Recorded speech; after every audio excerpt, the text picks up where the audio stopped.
আজ দেখাবো FreeDTH কীভাবে রিপেয়ার করা হয়।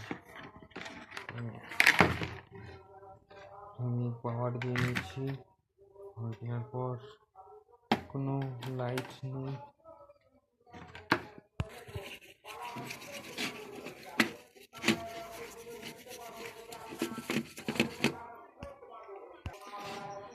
তো আমি দেখতে পাচ্ছি এই বোর্ডটা বহুত মরিচা জমে আছে। দেখো এই বোর্ডটা চলার মতন পজিশন নেই গো। তো এটা আমি কী করবো, নিউ দিয়ে দেবো।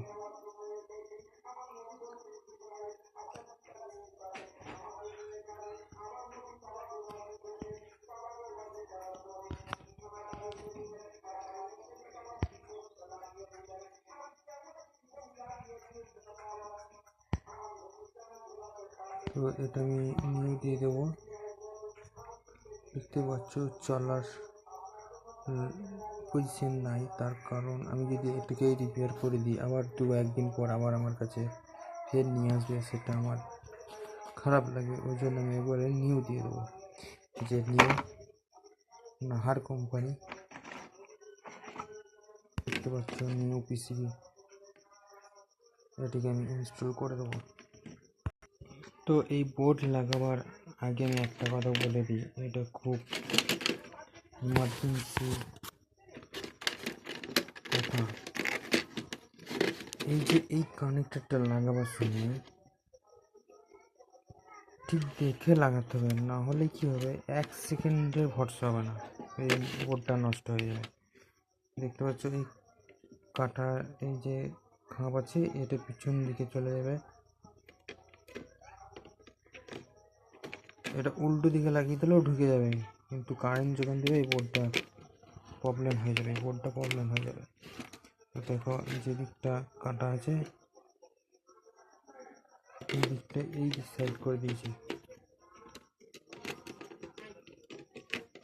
এই জ্যাকটা আমি ডিসপ্লে লাইটটা লাগিয়ে নিচ্ছি।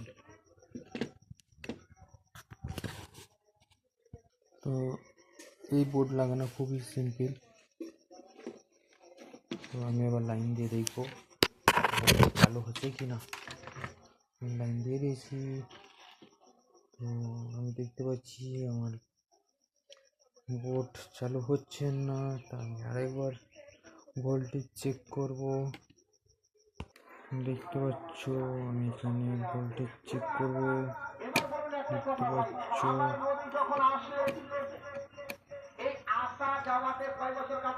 কোনো ভোল্টেজ শো করছে না।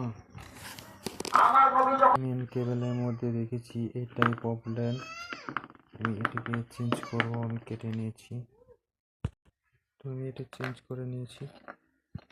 তো এবার দেখবো লাইন দিয়ে আসছে কি না। এবার আমি লাইন দিয়ে দিয়েছি, তবু লাইন আসছে না।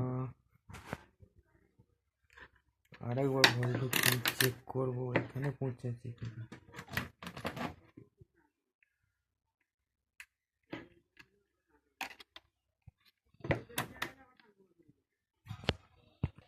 তো আমি আবার বোর্ডে লাইন